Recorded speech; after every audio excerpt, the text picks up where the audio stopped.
Annyeonghaseyo sobat-sobatku yang terdidik sekalian, jumpa lagi dengan gua Om Bagus di sini.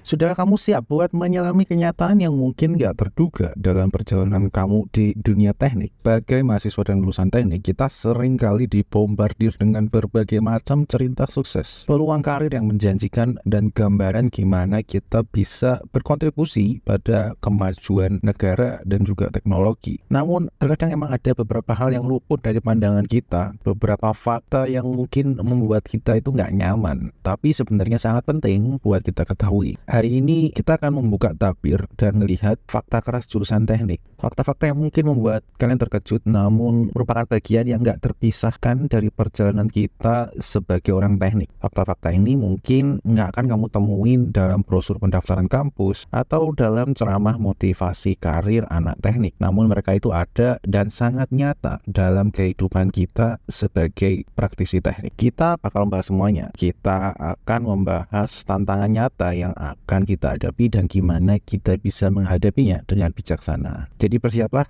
kita bakal menyelam lebih dalam realitas pahit dunia teknik dan menghadapinya dengan kepala tegak. Mari kita hadapi tantangan ini bersama dan belajar gimana kita bisa tumbuh, berkembang dari setiap pengalaman ini. Ingat, setiap tantangan adalah peluang buat belajar menjadi lebih baik. Jadi mari kita mulai perjalanan ini. Sebelum kita mulai bahas video ini, di channel ini gue biasa bahas soal konten edukasi, keuangan personal, dan juga karir. Buat kalian yang merasa cocok dengan konten macam ini, kalian bisa subscribe channel ini. Dan juga buat kalian yang merasa terbantu dengan video ini, jangan lupa like videonya. Kalau video ini bisa membantu orang lain, teman kalian, jangan lupa buat share video ini ke teman kalian.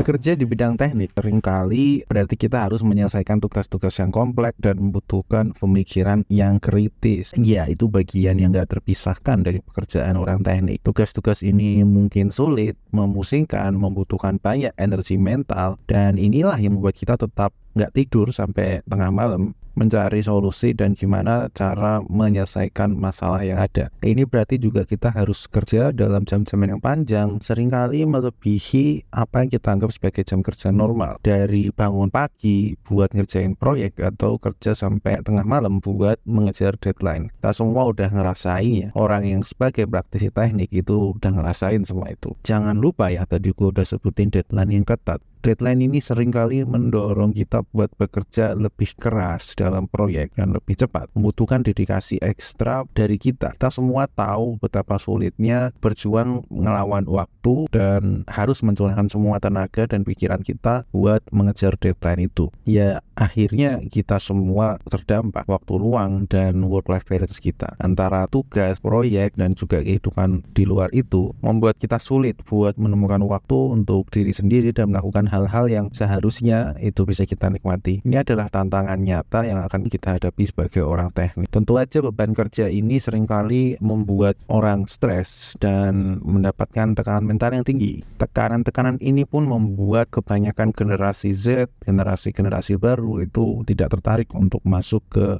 disiplin teknik ini. Karena ya harus disiplin menyelesaikan tugas on time, memberikan yang terbaik, dan itu semua bisa membebani kita sebagai orang teknik. Baik dari kita sebagai lulusan teknik, seringkali menemukan diri kita kalau kita bekerja di luar bidang yang kita pelajari selama kuliah. Ya, ini terjadi karena banyak alasan, tapi kenyataannya tetap sama. Gak semua dari kita itu memang akan mendapatkan pekerjaan yang langsung berhubungan dengan apa yang kita pelajari di sekolah. Keterampilan teknis kita yang kita asah, kita pelajari, kita kembangkan selama bertahun-tahun nggak akan selalu dihargai di pasar kerja. Mungkin kita menemukan bahwa perusahaan itu lebih menghargai keterampilan lain bagi orang teknik, misalnya keterampilan komunikasi teknis, keterampilan manajemen proyek, ketimbang keterampilan kita yang benar-benar teknis. Kita juga mungkin merasa kesulitan menemukan pekerjaan yang benar-benar menggunakan pengetahuan kita dan keterampilan teknik murni kita. Beberapa pekerjaan yang sangat spesifik dan high spec, misalnya engineering dari oil and gas, itu bahkan sangat tergantung pada alumni perguruan tinggi tertentu, dan itu bisa jadi tantangan buat orang-orang yang tidak lulus dari perguruan tinggi itu. Namun jangan berkecil hati ya, meskipun kita mungkin nggak bekerja sebagai insinyur, pola pikir teknis kita itu sangatlah penting. Banyak orang berpengaruh di berbagai bidang, misalnya Elon Musk atau bahkan mantan presiden kita Pak Soekarno Mereka menggunakan pengetahuan dan keterampilan mereka untuk menggerakkan perubahan, menciptakan inovasi, dan juga memimpin. Jadi ingatlah bahwa pendidikan teknik kita itu adalah aset. Nggak peduli dimanapun kita berakhir, nanti akhirnya bekerja. Industri teknik adalah satu industri yang paling kompetitif. Dengan banyaknya lulusan teknik setiap tahunnya, sekarang persaingan untuk mendapatkan pekerjaan juga jadi semakin ketat. Teknik memang sudah tidak selangka dan seistimewa zaman dulu. Nggak hanya itu, akhirnya kestabilan pekerjaan juga menjadi tantangan bagi orang teknik. Meski kita mungkin udah berhasil dapat pekerjaan di bidang teknik, namun nggak ada jaminan kalau pekerjaan itu akan bertahan secara jangka panjang. Kita mungkin ada di posisi yang selalu berubah-ubah, khususnya bagi yang berada pada proyek atau pekerjaan yang bersifat kontrak waktu tertentu. Resiko berhenti kerja itu lebih tinggi, terutama di perusahaan kontraktor atau perusahaan engineering yang basisnya itu proyek. Kalau proyek selesai atau memang dana untuk melanjutkan kontrak sudah habis, ya kita memang harus mencari pekerjaan baru. Ini adalah realitas orang teknik yang harus dihadapi. Dan yang terakhir, sekali lagi, kebanyakan lulusan teknik itu ya bekerja di proyek. Jadi masalah-masalah yang tadi, pekerjaan kita akan seringkali tergantung di proyek tertentu. Ketika proyek itu selesai, ya tidak ada alasan kita masih bekerja di proyek itu. Dan jadinya kita haruslah mencari proyek atau pekerjaan baru. Kemudian kita juga perlu sadari, kita bekerja di bidang teknik itu nggak selalu keren dan menyenangkan. Ada kalanya kita berhadapan dengan resiko safety atau keselamatan yang tinggi, terutama buat teman-teman yang berkecimpung di industri konstruksi atau industri migas. Pekerjaan di bidang ini bukanlah pekerjaan biasa yang kita bisa lakukan dengan santai dan sembarangan. Bekerja di ketinggian, bekerja dengan alat berat, berhadapan dengan bahan kimia berbahaya, semua itu bukanlah hal yang bisa dianggap sepele. Tuntutan buat selalu mematuhi standar keselamatan kerja yang ketat adalah hal yang mutlak dan bukanlah pilihan. Namun ironisnya, meskipun kita berusaha sekuat tenaga buat bekerja dengan aman, kita ya memang nggak bisa menghindari resiko cedera fisik. Biarpun setiap pekerjaan pasti ada resikonya, tapi di beberapa kasus, kecelakaan kerja khususnya di bidang teknik itu bahkan dapat menghilangkan anggota badan atau bahkan nyawa dari orang kita. Ini adalah kenyataan pahit yang harus kita hadapi sebagai pekerja di bidang teknik. Semuanya ini pun seolah-olah belum cukup buruk ya. Kenyataannya memang nggak semua perusahaan itu memberikan asuransi kepada pekerjanya. Ya memang itu semua tergantung skala besar dan kemampuan dari pemberi kerja. Bayangkan setelah berjuang, bekerja keras, menghadapi resiko tiap hari, kalau kita sampai terjadi sesuatu, kita harus menanggung biaya pengobatan sendiri kalau ada hal yang nggak diinginkan. Tapi ya itulah, ini adalah gambaran nyata buat kita kerja di dunia teknik. Sekali lagi, tiap pekerjaan pasti ada resikonya. Jadi jangan biarkan fakta ini menahan diri kamu.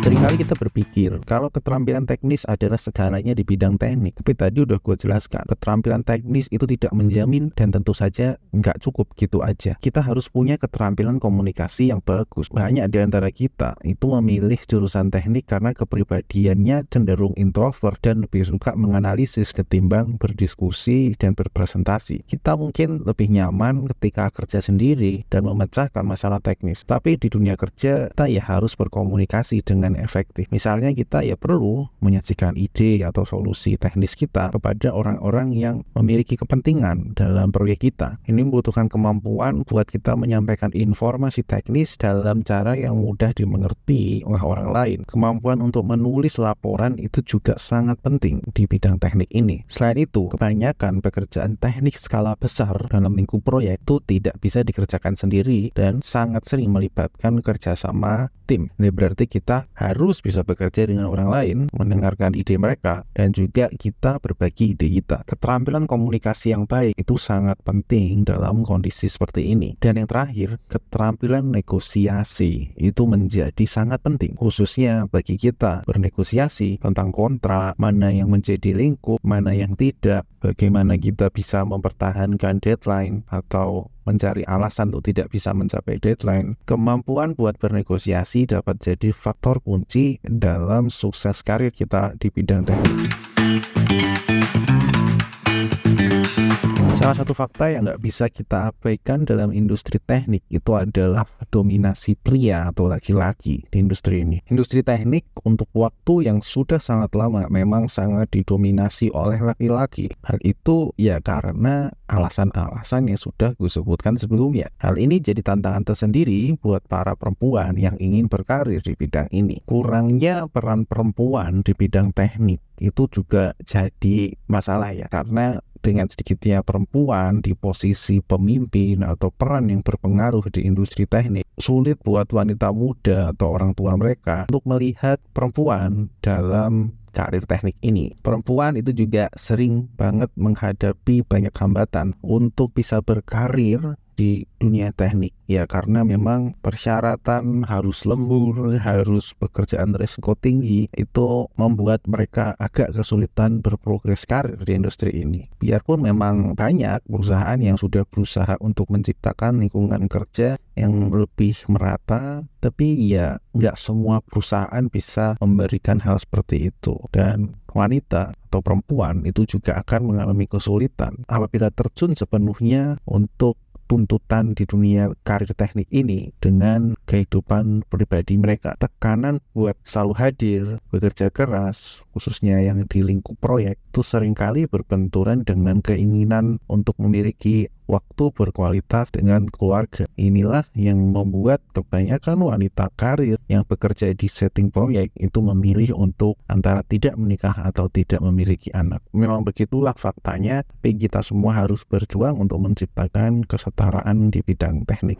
Kurang lebih itu review tambahan dari gua. Dan kalau kalian masih ada pertanyaan, kalian bisa tulis aja di kolom komentar. Buat kalian yang kira-kira merasa fakta ini tidak cocok dengan kalian merasa nggak suka, pengen dislike aja, gue nggak masalah. Dan kalian merasa channel ini cocok buat kalian, membuat kalian merasa mendapatkan wawasan ide baru, kalian bisa subscribe channel ini, like videonya, share. Dan kurang lebih itu dari gua, dan see you in the next video. Bye-bye.